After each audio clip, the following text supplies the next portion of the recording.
Salut, c'est Rebecca. Aujourd'hui, je réponds à vos questions puisque c'est lundi. Avant de commencer, je vous rappelle que vous pouvez télécharger gratuitement le best-of Devenir écrivain. Vous y trouverez plein de conseils pour avancer dans votre roman. Cliquez simplement sur le lien qui s'affiche dans la description de cette vidéo. Alors, la première des questions auxquelles je vais répondre, c'est une question de Joël qui m'a écrit et qui m'a dit: Salut Rebecca, ravie de recevoir tes messages. Je suis en train d'écrire un roman par plaisir et je me sens bien quand j'écris. J'ai un souci pour coordonner mes idées et rendre cela plus palpitant et intrigant. J'ai aussi peur de l'échec et je n'arrive pas à sauter le premier paragraphe. Des conseils, je te remercie par avance. Alors le premier conseil que j'ai à vous donner si vous êtes dans cette situation, si vous avez peur de l'échec, c'est d'écrire régulièrement. Plus vous écrirez, plus vous vous sentirez bien en écrivant, plus vous trouverez des solutions pour surmonter vos peurs, pour surmonter les moments où vous avez l'impression que ce que vous écrivez, c'est pas à la hauteur de ce que vous avez pensé. C'est normal, vous écrivez un brouillon, n'hésitez pas et continuez à écrire. Écrivez, écrivez, écrivez et plus vous écrirez, bien entendu, plus ça deviendra facile d'écrire. Donc premier conseil, écrire régulièrement. Prenez aussi le temps d'apprendre, de faire des recherches sur les points qui vous posent vraiment problème. C'est peut-être les descriptions, c'est peut-être les dialogues, c'est peut-être comment organiser son roman, comme ce que nous dit Joël dans cette question-là. Si c'est le cas, eh bien prenez le temps de vous renseigner sur ce qu'il faut mettre à l'intérieur d'un roman. Il y a des grandes étapes à passer, des grandes scènes qui peuvent vous donner un cadre et vous aider à aller plus loin dans vos idées, à approfondir vos idées, à construire quelque chose de cohérent. Donc faites-le. Et puis, faites des petits exercices aussi. Si vous avez peur d'écrire, faites des petits exercices que j'appelle la fiction éclair. Vous mettez un chronomètre, vous prenez un temps limité, je ne sais pas, 5-10 minutes par exemple. Vous trouvez un sujet de départ ou une phrase, vous ouvrez au hasard un roman, vous prenez une phrase de départ. Alors c'est mieux d'avoir un roman que vous n'avez pas lu parce que vous ne savez pas ce qu'il y aura ensuite. Ça vous évitera de copier les idées qui se trouvent dans ce roman-là. Et puis pendant 5 minutes, vous écrivez sans lever le crayon, vous vous forcez à écrire sans relever la tête. Il faut absolument que vous couchiez des mots sur le papier. Pourquoi cet exercice? Parce que ça vous aide à ne pas trop réfléchir quand vous commencez à écrire, à continuer. Et cette petite fiction éclair, vous n'êtes pas du tout obligé de la garder. Vous pouvez la rouler en boule, la mettre à la poubelle ou la brûler à la fin. En tout cas, ça vous aidera si vous faites cet exercice régulièrement à écrire sans réfléchir. Et ensuite, vous arriverez à faire la même chose également pour votre roman. Laissez-vous écrire. N'ayez pas peur de faire des erreurs, de faire un texte qui soit pas très bon au départ. C'est normal, c'est un brouillon, vous le corrigerez ensuite. Voilà. Alors, ensuite, une question de Julien qui me dit bonjour, etc. Je n'ai jamais écrit, mais j'ai toujours un esprit rêveur. J'aimerais écrire ce qui me passe par la tête et ajuster le contenu au fur et à mesure. Je voulais avoir un conseil. Le thème que je souhaite lancer est une autobiographie de mon enfance et j'aimerais avoir votre avis personnel sur ce thème. Amicalement, Julien. Alors, ce qui est important dans le thème de votre roman, c'est surtout que vous preniez quelque chose qui vous tient à cœur, qui vous procure des émotions. C'est vraiment le plus important. Si c'est ça que tu as envie de faire, Julien, eh ben vas-y, lance-toi, écris une autobiographie et puis voilà, ça sera très bien parce que c'est quelque chose qui te tient à cœur.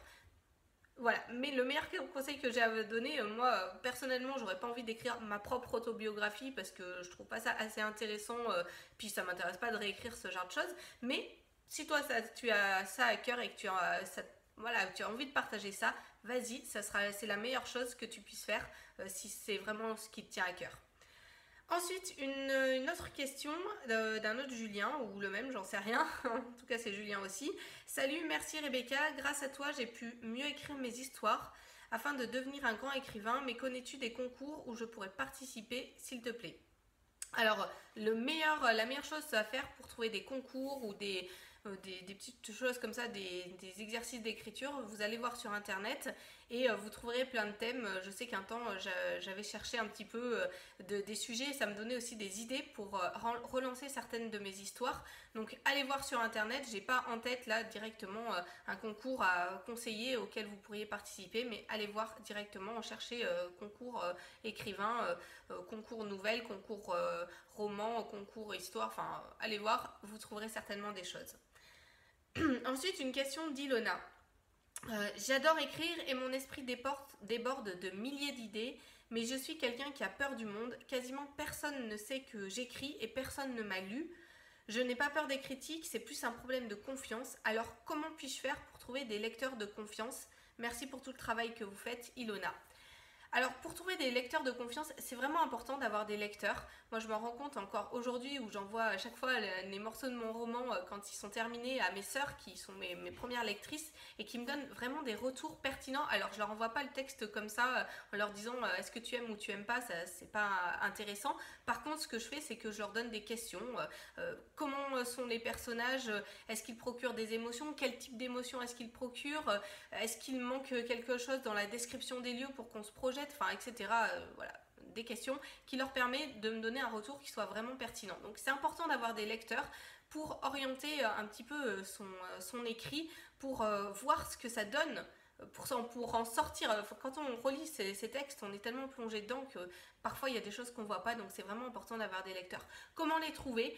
Le meilleur moyen, c'est de voir autour de vous qui est-ce qui qui est-ce qui vous apprécie vraiment, qui est-ce qui vous aime, qui est-ce qui a de l'intérêt pour votre propre vie d'une façon assez générale, et ensuite d'aller voir ces personnes-là et de leur parler de votre projet d'écriture. Si ces personnes s'intéressent vraiment à vous, eh bien vous allez trouver un regard compréhensif. Enfin, ils vont au moins, même si ils donneront peut-être pas des critiques très pertinentes s'ils sont pas habitués à faire ça, mais au moins vous aurez un retour qui sera, avec une personne dans laquelle vous aurez vraiment confiance pour voir ce qu'elle va vous dire. Donc ça c'est une première chose, vous pouvez regarder autour de vous les personnes qui vous apprécient vraiment et qui seraient prêtes à lire vos écrits et à vous en dire quelque chose.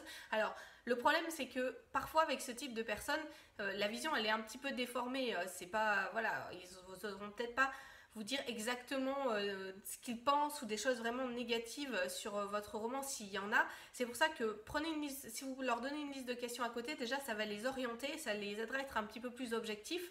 Ce que vous pouvez faire aussi, c'est de regarder sur les forums où se trouvent d'autres écrivains qui...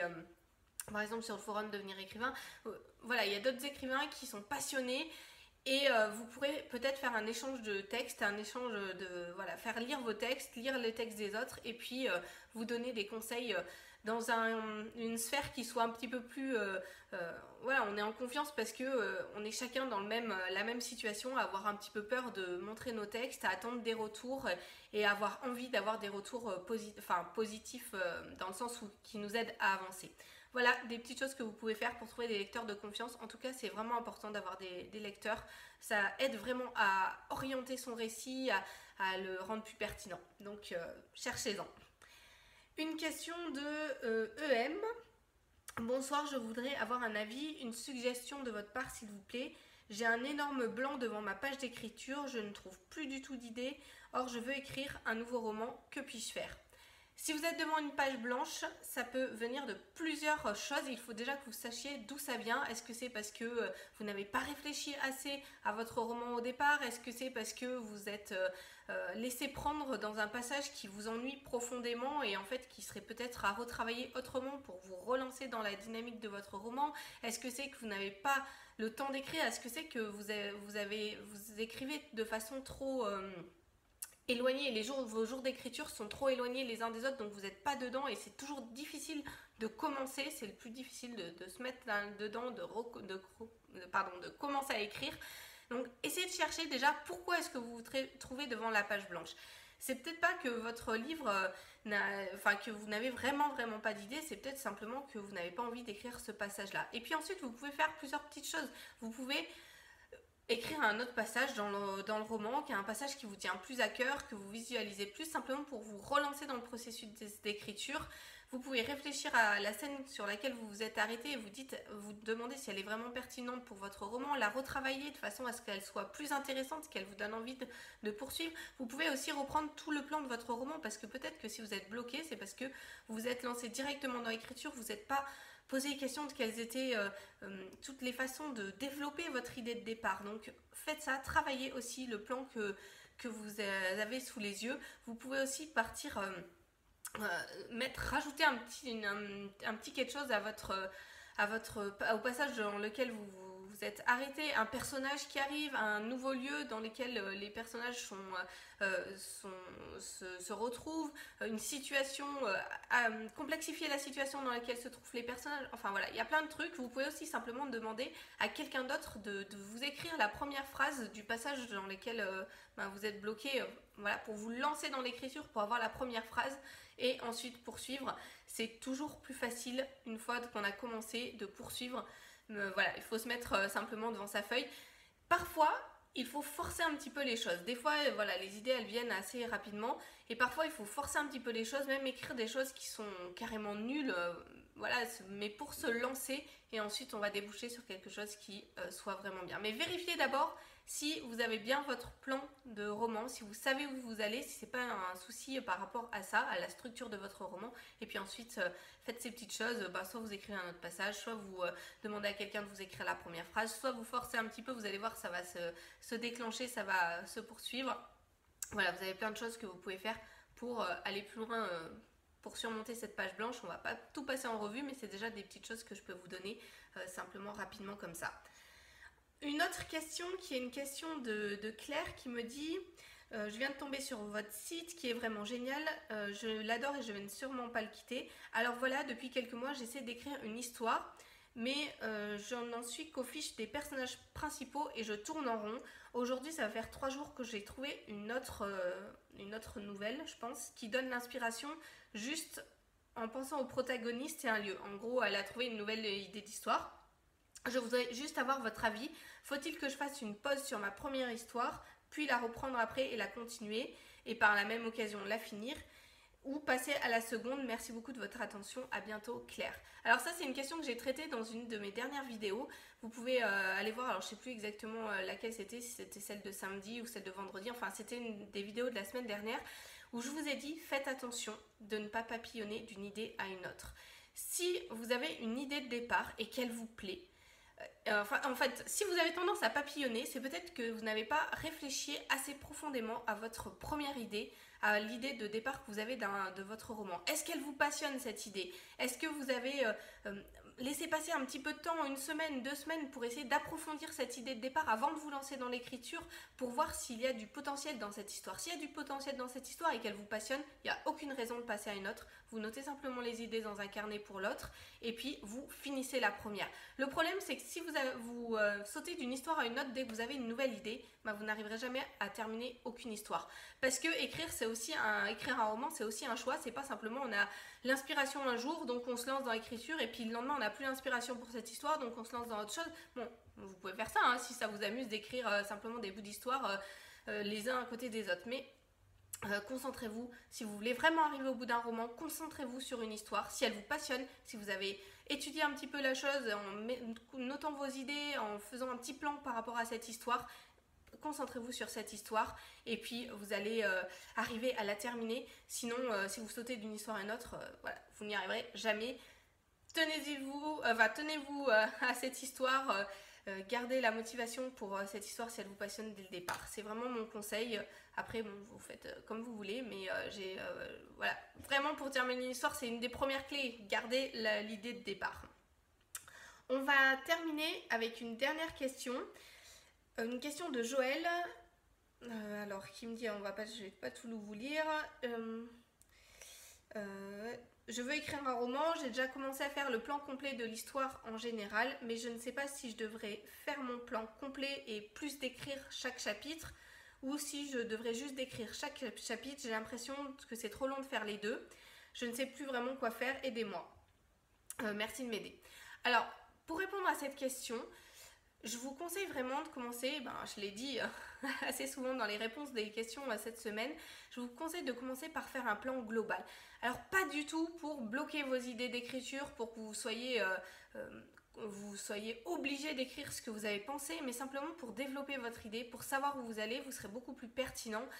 Ça dépend aussi du type d'histoire que vous écrivez. Il y a certaines histoires qui supportent un peu mieux qu'on avance sans savoir vraiment où on va. Mais il y en a d'autres, quand c'est des enquêtes, des choses comme ça, par exemple, on est obligé de savoir dès le départ qui est l'assassin, qui est le coupable, enfin voilà, des choses comme ça, pour semer les indices beaucoup mieux dans l'esprit du lecteur, le dérouter peut-être à certains moments, enfin voilà, vous voyez ce que je veux dire. Faites commencer, quoi qu'il en soit, par un plan général pour savoir où vous allez dans votre roman. J'ai des vidéos qui vous aideront sur ce plan-là, des formations, enfin n'hésitez pas à les voir. Ça pour vous aider pour approfondir ces points-là. En tout cas, commencez par un plan général. Et puis ensuite, ce que vous pouvez faire, alors moi, ce que je fais dans ma pratique quand j'écris, pour chaque chapitre, je me demande un petit peu quelles vont être les grandes étapes. Là encore, comment est-ce qu'il va commencer, comment est-ce qu'il va finir, quel va être le point culminant de ce chapitre-là. Est-ce que je vais m'arrêter à un moment clé pour donner au lecteur envie de poursuivre ou pas, enfin, comment est-ce que ça va se passer. C'est vraiment des idées générales. Parfois, je me laisse surprendre même assez souvent, je me laisse surprendre par ce que j'écris ensuite. Parfois, je ne suis pas à ce schéma général. Parfois, les choses se développent un peu plus que ce que j'avais pensé, donc du coup, je coupe le chapitre avant. En tout cas, j'ai une idée globale de là où je veux aller et ça m'aide à écrire ensuite ce qu'il y a à l'intérieur. Donc, plan global, schéma global pour vos chapitres, ça n'a pas besoin d'être long, hein, ça peut être simplement les personnages se retrouvent dans le château, à la porte du château au début du chapitre, et puis à la fin du chapitre, il faut qu'ils soient emprisonnés dans les douves du château. Voilà, et entre temps, ce qui s'est passé, c'est qu'il y a eu une embuscade et ils se sont fait surprendre. Voilà, voilà, on sait juste ça. On sait l'atmosphère globale du chapitre, ça va être très sombre, humide et tout ce que vous voulez. Et il y aura un climat de peur. Voilà. Et s'il suffit de dire ça, de noter les grandes lignes, et vous avez les grandes lignes de votre chapitre, ça ne vous empêche pas ensuite à l'intérieur de vous laisser surprendre, d'avoir des nouvelles idées ou de couper votre chapitre à un autre moment. Comme je vous ai dit, c'est pas du tout long de faire ce genre de choses et ça va vous aider vraiment à avancer dans vos chapitres. Donc voilà mon conseil par rapport à ça. Je vais m'arrêter là, il me reste encore des questions comme d'habitude, mais je veux pas que les vidéos soient trop longues, donc on se retrouvera lundi prochain pour répondre à la suite. Et je vous rappelle qu'avant de vous quitter, que vous pouvez télécharger le best-of Devenir écrivain en cliquant sur le lien qui s'affiche dans cette vidéo. A très bientôt!